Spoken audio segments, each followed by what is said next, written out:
जय श्री कृष्णा, जय श्री राधे। दोस्तों, आज की कहानी बड़ी ही ज्ञानवर्धक कहानी है। श्री हरि विष्णु ने बताया एक लोहार की 5 बातें यदि आपने अपने बच्चों को यह बातें बताई तो उनका जीवन बदल जाएगा। बड़े ही अद्भुत कहानी है आज की। चलते हैं कहानी की ओर।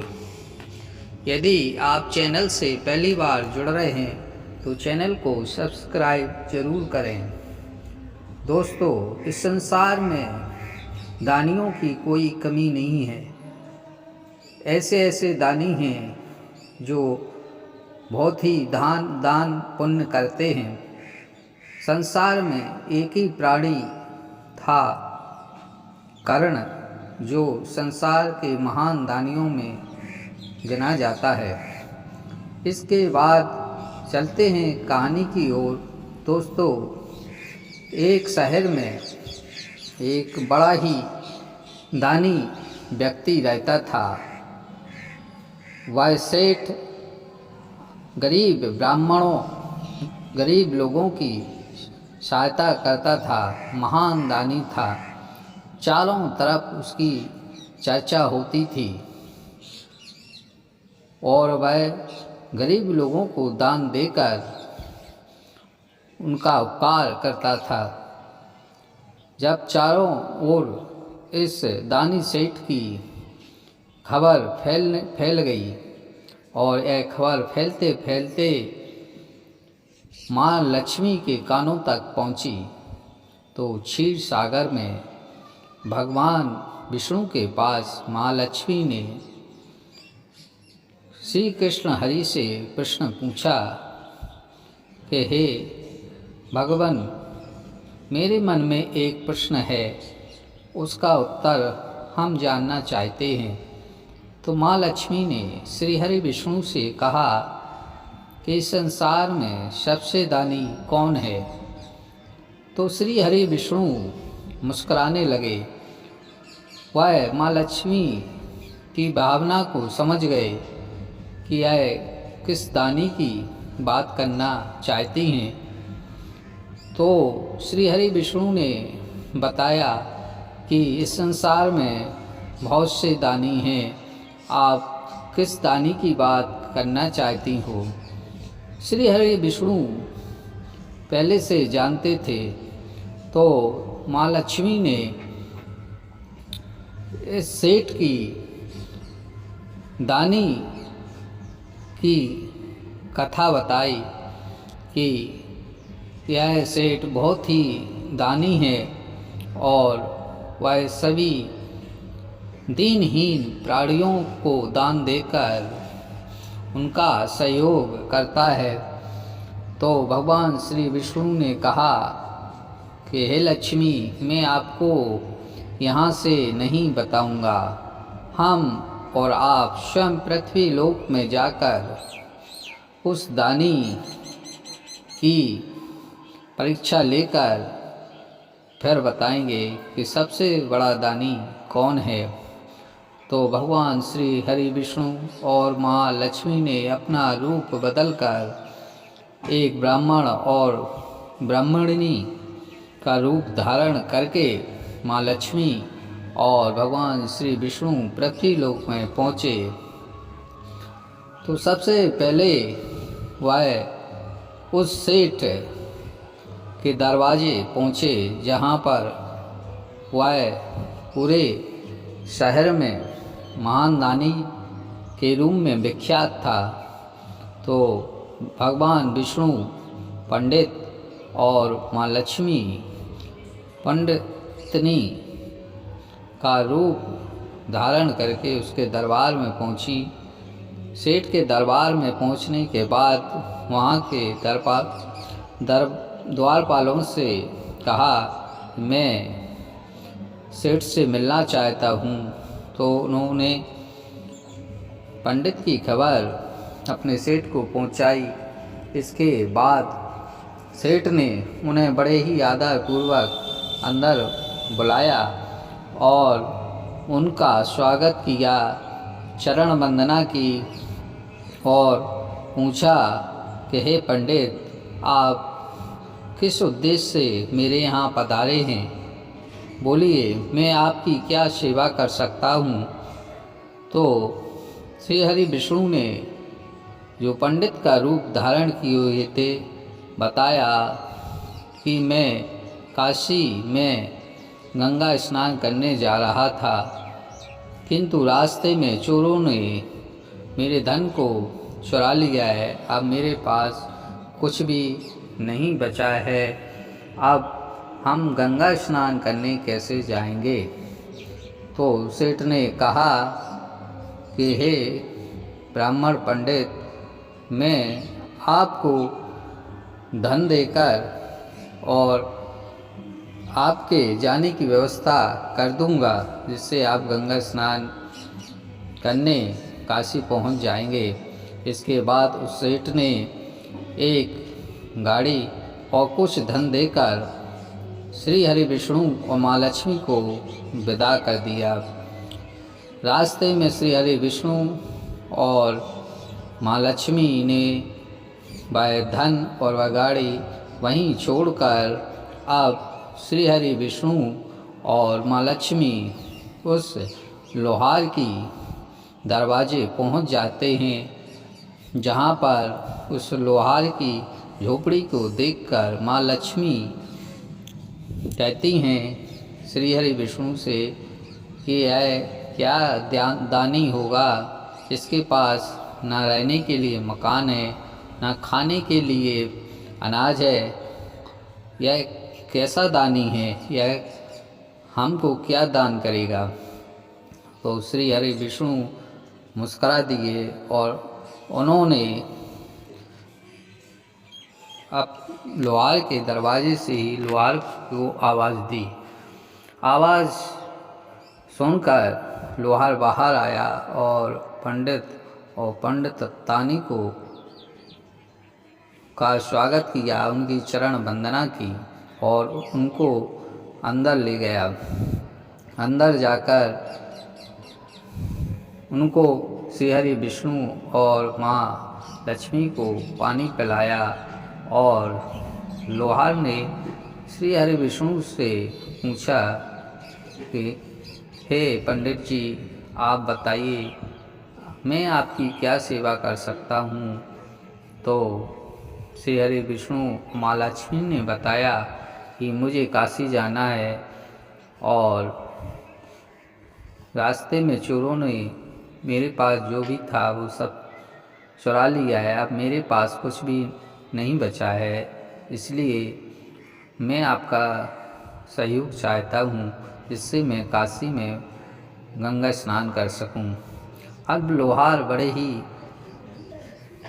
असमंजस में पड़ गया। उसने सोचा मेरे पास तो कुछ है ही नहीं है, खाने के लिए ना अनाज है, ना वस्त्र है और ना धन है, मैं इनका सहयोग कैसे कर सकता हूँ?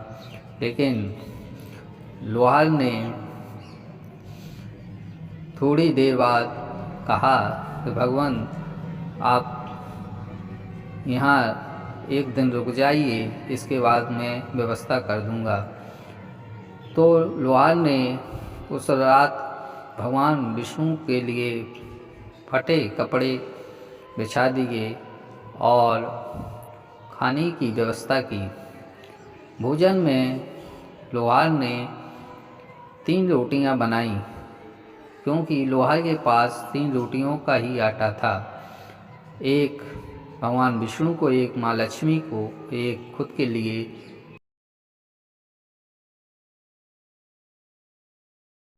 रख ली। इसके बाद लोहार ने हाथ जोड़कर श्री हरि विष्णु से कहा कि आप भोजन करिए। तो श्री हरि विष्णु ने एक रोटी खाकर और माँ लक्ष्मी ने एक रोटी खाकर उस लोहार को धन्यवाद दिया। लोहार ने कहा कि हे प्रभु, मेरे पास जो कुछ भी था आपको खिला दिया है। और इसके बाद रात में श्री हरि विष्णु और माँ लक्ष्मी को अपने कपड़े बिछाकर लटा दिया। अब रात में माँ लक्ष्मी सोचती हैं कि यह कैसा दानी है। इससे अच्छा तो वह सेठ था जिसने हमको बहुत सारा धन दिया और मेरा स्वागत किया। उसके सामने तो यह लोहार कुछ भी नहीं है, ना इसके पास खाने के लिए कुछ है और ना इसके लिए देने के लिए कुछ है। इसके बाद सुबह होती है और वह लोहार श्री हरि विष्णु के सामने रोने लगता है और कहता है कि हे भगवान, मेरे पास जो कुछ भी था मैंने आपको दे दिया है। अब मेरे पास देने के लिए कुछ भी नहीं है और ना मैं दान दे सकता हूँ। मेरे द्वारा जो भी सहयोग हो सकता था मैंने कर दिया है। अब श्री हरि विष्णु ने उस लोहार से कहा कि आप चिंता मत करें, जैसा भी आपने सहयोग किया है वह बहुत कुछ है, मैं इससे खुश हूँ। इसके बाद श्री हरि विष्णु और माँ लक्ष्मी को लोहार ने अपने घर से विदा कर दिया। रास्ते में श्री हरि विष्णु ने माँ लक्ष्मी से पूछा कि आप देवी जी बताइए कि इस संसार में सबसे बड़ा दानी कौन है। तो माँ लक्ष्मी ने बताया कि सेठ ही महादानी है, जिसने हमारा बहुत ही स्वागत और आदर किया है और बहुत कुछ धन दिया है और उसने मेरी बड़ी ही आवभगत की है। उसके आगे तो ये लोहार कुछ भी नहीं है।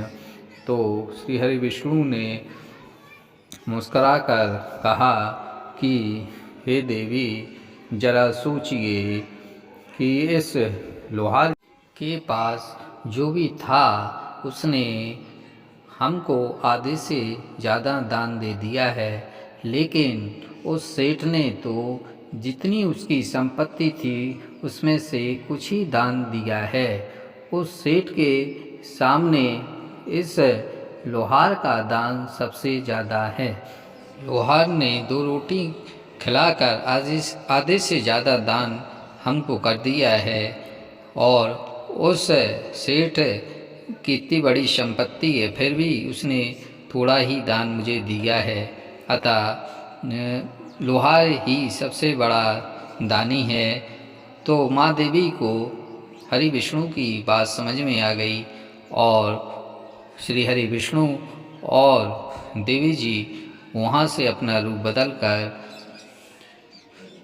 क्षीर सागर में पहुँच गए। इसके बाद उस लोहार की शादी हो जाती है और वह लोहार सोचता है कि मैं अपनी पत्नी को कभी भी भूखा या नहीं रखूँगा, उसका पूरा सहयोग करूँगा। धीरे धीरे लोहार अपने काम पर सुबह से निकल जाता, लेकिन उसकी पत्नी बहुत ही चालाक थी। वह अपने घर की सारी बातों का राज पड़ोसी को बता देती थी। पड़ोसी बड़ा ही दुष्ट प्रवृत्ति का था।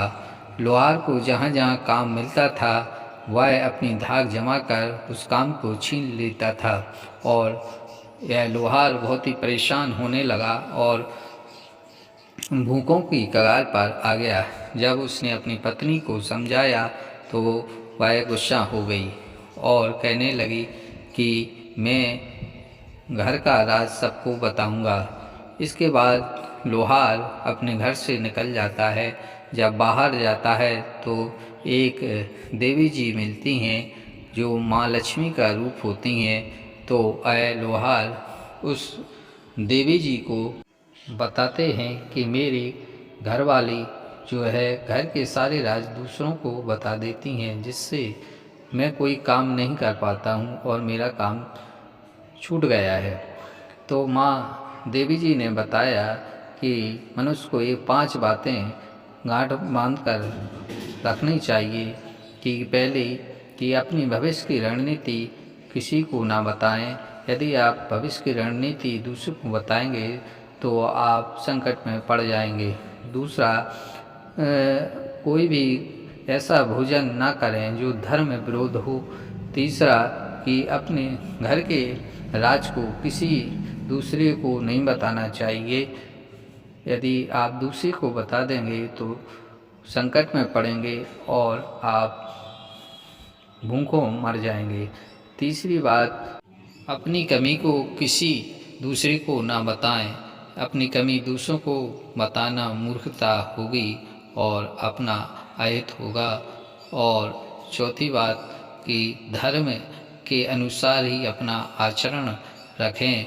और पांचवी बात, कि किसी को भी अपनी कोई गलत बात या दूसरों की गलत बात ना बताएं, जिससे तुम्हारा बुरा नहीं होगा। तो देवी जी ने बताया कि यह 5 ज्ञानवर्धक बातें यदि आपने अपने बच्चों को और अपने ऊपर ढाली तो निश्चित ही आपकी उन्नति होगी और आपका खुशहाल जीवन होगा। जय श्री राधे राधे।